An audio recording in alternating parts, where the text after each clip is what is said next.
ม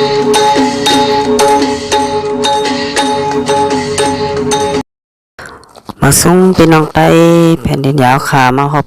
ญากันทางข่าวใจหนุ่มแทงกำลังนะฮะเนาะมาในวันที่29เดือนธันวาคม2021ค่ะไปได้2 ปาก15นี้คำขึ้นในวันศุกร์นะเนาะข่าวยาม9:52 นาทีค่ะน้ำเมืองถึงไทยมาพบญากันทางข่าวใจหนุ่มแทงโปรแกรม1นะฮะเนาะเอาค่ะมันในก็เต็มมีอยู่3 หัวข้อข่าวมาเนพี่น้องพบแนวค่ะเฮอร์ปอไลทอมได้ยินกว่าสำคัญทางข่าวหัวข้อข่าวที่1สื่อข่าวตะอังในนอ TNLA ออกบนเผาน่าลอง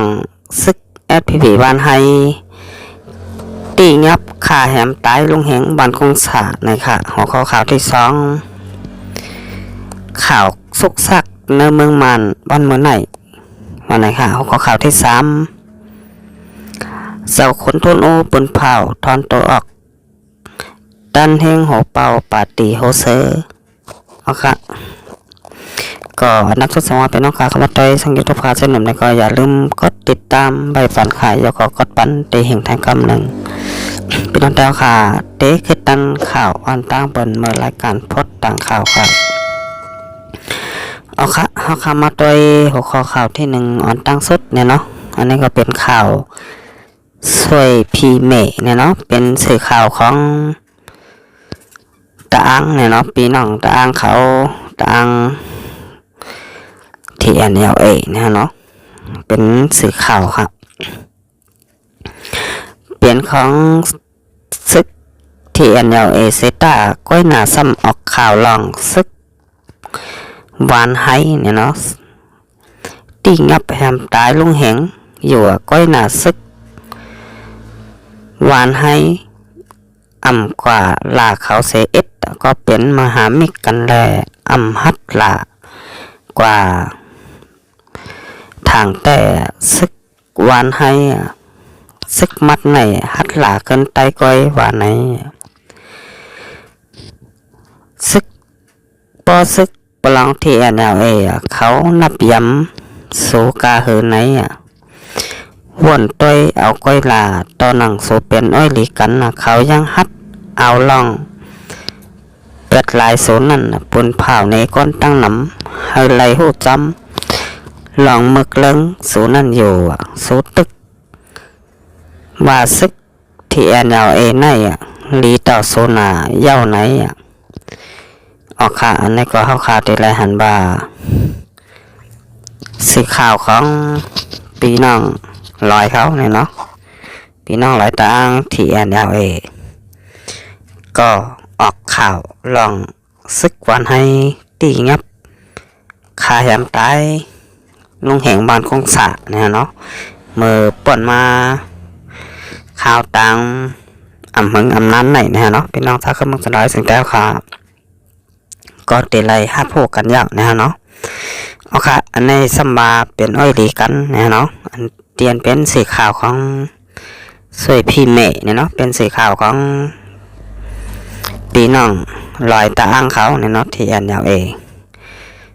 ออกข่าวลองซึกวันให้ตีงับเอาคาแหมตายเปิดปูแห้งบ้านคงสาจีเวงสีปอกนะฮะเนาะออกค่ะอันนี้ก็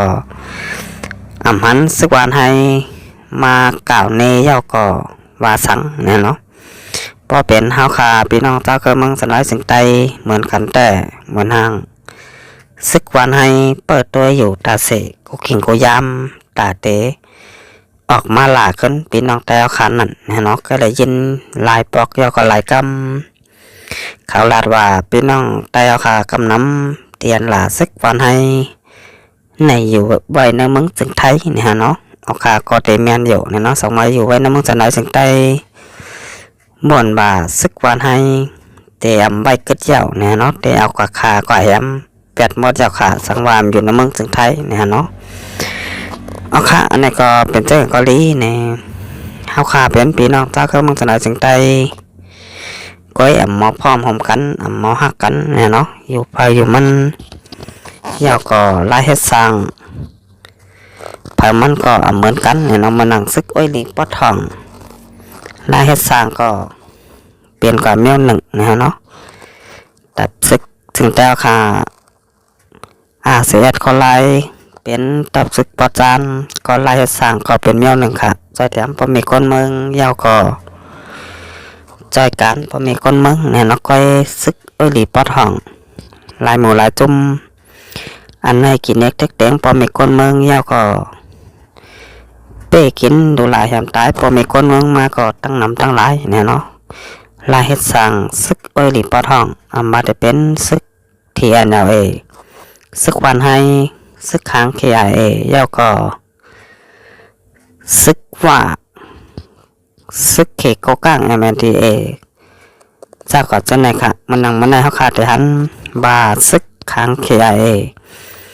ตีงับกันจันโดร้ายนั่งยิงตีเนอร์สอนอ้อยเนี่ยเนาะอาศัก16 ปีไปถึง18 ปีค่ะอันนี้ก็ที่ละหันมาลองค่ายของซึกอ้อยหลีปอทองเนาะอันกินเน็กเต็กเต็งพี่น้องจากเมืองสลายจึงเต้าค่ะมาอยู่แต่เสกอันตอบถึงย่ำเดียวค่ะเอาค่ะจากนั้นมาด้วยทางของข้อข่าวที่2เนาะเนื้อเป็นข่าวสุกซักยุงยางในเมืองมานบ้านเมืองไหนเนาะทับซึกมานแลผู้ห่มลมเขาเอารถห่อยางห่อเล็กเขาเนื้อปืนตีหลายเสเวงห่มปลาเมืองไตเฮาแหล่เวงตากุ่งก็เต็มกว่ามดย้อนเปิดเลือกตั้งในเมืองมันนั่นมีปัญหาย้อนเปิดไผ่สั่งสีปอเจอลองตกซุ้มเสียออกในกลางใจในเย้าไตเฮาคาโลจองซ้ำเตมออุบโอกันเสียเอาขึ้นเมืองไตเฮามือพองยามในขาห้ากลางใจขยันถามเนี่ยเนาะเอาขาในก็ยามเดี๋ยวเขาเตะไรหันบากับซึกมานได้ลงปองซึ่งมานไล่แตกกันยาวันเมื่อไหร่เนี่ยเนาะให้สังในว่าไล่แตกกันในยันตัวแทนของปาร์ตี้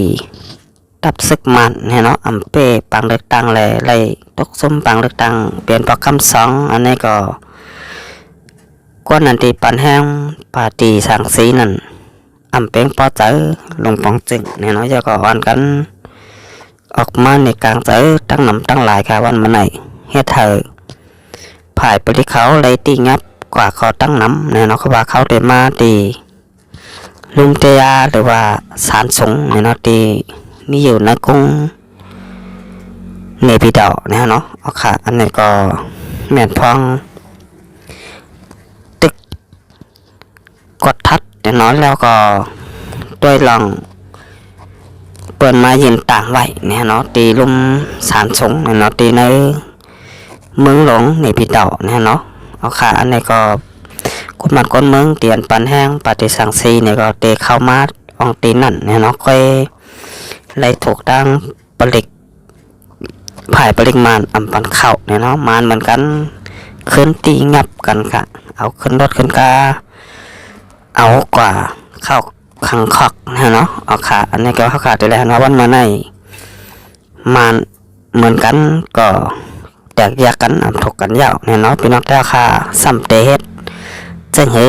เตะย้อนเมืองแต่ค่ะขึ้นอยู่ค่ะเนี่ยเนาะนั้นเตะพร้อมหอมกันเสียแลอยู่ไปอยู่มันก้อยค่ะวันมาไหนเนี่ยเนาะเอาค่ะ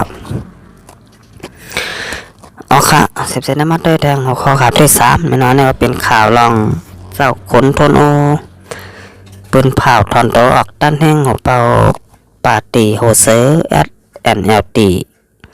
ยาวว่าไหนเจ้าขนโทนโอหัวเป่าปาตีงางุนติโมคลิซีเจอขัดไตปาตีโฮเซอร์ SNLD อันไหนหับด้านแห้งเป็นหัวเป่าปาตีมาเข้าตัง30 ปีปลายนั่นปืนเผาถอนตัวออกด้านแห้งหัวเป่าปาตีเสียขึ้นเลือการเมืองยาวว่าไหนชายเล็กผู้นำนักกุลังลองปาฏิโฮเซอร์ลัดในที่สื่อข่าวว่าลองสกุลตุนูถอนตัวออกด้านแห่งหัวเป่าปาฏิในปังกลมซุ่มป้องกันเงาเงิน G4 ปาร์ตี้โฮเซเฮาคาอันจัดเฮ็ดเมื่อวันที่27เดือนธันวาคม2021วันเดือนกำมอนปีใต้2ปาก15นี้นั่นเป็นนั้นยินเสลายอยู่ก็จอมหนังกลางจะมันเจ้าเสลายตัดยอมหับกว่าในเย้าสกุลต้นโอถอนตัวออกด้านเฮงโหเปาปาร์ตี้ซื้อโฮเซเสียมก้าการเป็นนายกะโอ้ยหลีเจ้าคือพร้อมหอมUNA อันปาร์ตี้เจ้าคือ13ปาร์ตี้ขอดพอดด้วยเลยปาร์ตี้ดีโมคราซีเจ้าคือพร้อมหอมUSDP ก็ถอนตัวออกป้าในเย้าจาเล็กยังสืบลาดแทงว่าอยู่ที่สกุลทนโออัมมิเจอเคยเฮ็ดสังเย้าเสส่งสั่งม่อนเฮาขาตั้งเสียงกว่าเย้าแลจุ่มป้องกันเงาเงินจีปาร์ตี้โฮเซอร์เป็นอันยินเสลาอยู่ก่อเลยตัดยอมหับลองเจ้าขนทนโอถอนตัวออกตันแหงเป็นโหเป่าว่าไหนก้อยกาจำหลังเส้นตั้งการเมืองอันเจ้าขนทนโอจี้เนออนเฮ็ดสร้างมานั่นน่ะอยู่ดีปาร์ตี้โฮเซอร์ตีสืบย่างไปเฮ็ดสร้างกว่าในเย้าเจ้าคนต้นโอปืนเผาลัดตีสึกหาว่าย่อนอายุมันเจ้าอย่างมากกุเปิงหนึ่งย่อนมันเจ้าเข้าปันแต่ต่างคนหนุ่มมาหับปนพรเฮ็ดสร้างการงานก่อเปิงหนึ่งไหนอยู่ดีตัวมันเจ้าจังเคยเลยการลองหับดันเฮงเป็นปาร์ตี้โฮเซอร์ว่าไหนผู้อ่อนโฮปาร์ตี้โฮเซอร์แลผู้มีผลพร UNA อีก USDP เขาแต่อ่ำข่าวเจ้าคนต้นโอผู้อ่อนโฮต้องหนึ่งเหตุการณ์มึงมาปียาวเข้าหึงนั่นคิดลือการมึงในเย้าจ่ายเงินจ่ายนัดเกียมหัวเปล่าหนึ่งปาร์ตี้โฮเซอร์ลาตีสื่อข่าวเจ้าคนทุนโอถอนตัวออกอ่ำใจขาย่านสายงายป้าอยู่ลีก็เปิงหนึ่งย่านมันเจ้าอายุใหญ่มากก็เปิงหนึ่งแลจังไรย่านโดยการเมืองขวาก้อยลองตั้